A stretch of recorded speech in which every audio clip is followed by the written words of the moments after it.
እኔ የድንጋጤ ስሜት ስፔሻሊስት ነኝ። የድንጋጤ ስሜት ያጋጠመው ማንኛውም ሰው ታካሚው ድንጋጤ ስሜት አጋጥሞት ከዚያ በኋላ በደም ቀለበት ይዞ ተያይዞ እንደገና ድንጋጤ ስሜት ሊያጋጥምበት ይችላል። እምነት ያለኝ ድንጋጤ ስሜት ያጋጠመው ከ10 እስከ 50 በመቶ ታካሚዎች እንደገና ድንጋጤ ስሜት ሊያጋጥምባቸው ይችላል።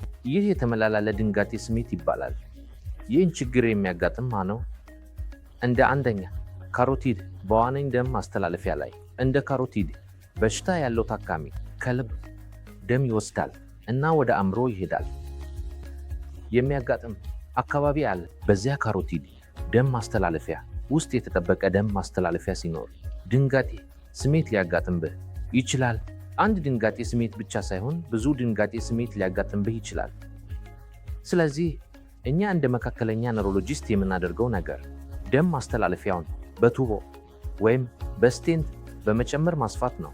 ደም ማስተላለፊያውን ከገፋም በኋላ እና ከ70 በላይ በመቶ ደም ማስተላለፊያ ሊሰበር እንደሚችል ተሰምቶ ከሆነ ሌላ ድንጋጤ ስሜት ማስቀመጥ ትችላለህ። በካሮቲድ በሽታ ብቻ አይደለም።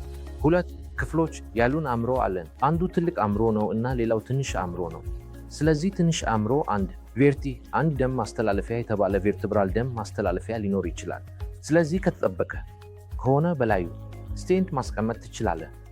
ስቴንት ከማስቀመጥህ በኋላ በእርግጥ ተጨማሪ ድንጋጤ ስሜት ማስቀመጥ ትችላለህ።